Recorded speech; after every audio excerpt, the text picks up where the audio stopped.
இன்னைக்கு நம்ம பார்க்க போற கதை ஒரு பொண்ணு ஒரு பையனோட வாழ்க்கையை மட்டும் இல்லாம ஒரு பொண்ணோடைய வாழ்க்கையும் எப்படியெல்லாம் அழிச்சிருக்கா அப்படிங்கறத தான் பார்க்க போறோம். ஒரு அழகான கிராமத்துல ரவின்னு ஒரு பேருந்து ஓட்டுநர் இருந்தாரு. ரொம்ப நல்ல மனசுக்காரரு. அவரோட மனைவி பெயர் மீனா. 2 குழந்தைகள் அவருக்கு இருந்தாங்க. ரவியும் மீனாவும் காதலிச்சு கல்யாணம் பண்ணிக்கிட்டாங்க.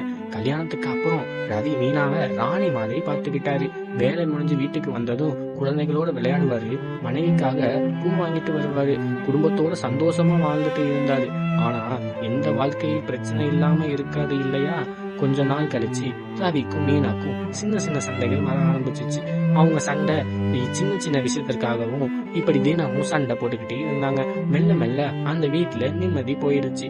ரவி ஓட்டுறது காலேஜ் பஸ். ஒரு நாள் பஸ் ஓட்டிக்கிட்டு இருக்கும்போது அவர் ரொம்ப சோகமா இருந்தாரு.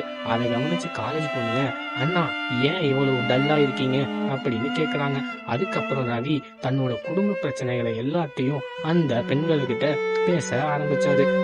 தினமும் பஸ்ல வர பெண்கள்கிட்ட என் வாழ்க்கை இப்படித்தான், என்னை யாரும் புரிஞ்சுக்கல, என்னை யாரும் நம்ப மாட்டாங்க அப்படின்னு சொல்லி சொல்லி அவரோட சோக கதையை ஷேர் பண்ணிட்டு இருந்தாரு. அப்போதான் அந்த பஸ்ல புதுசா ஒரு பொண்ணு வர ஆரம்பிச்சா. அவ பேரு நிலா. முதல்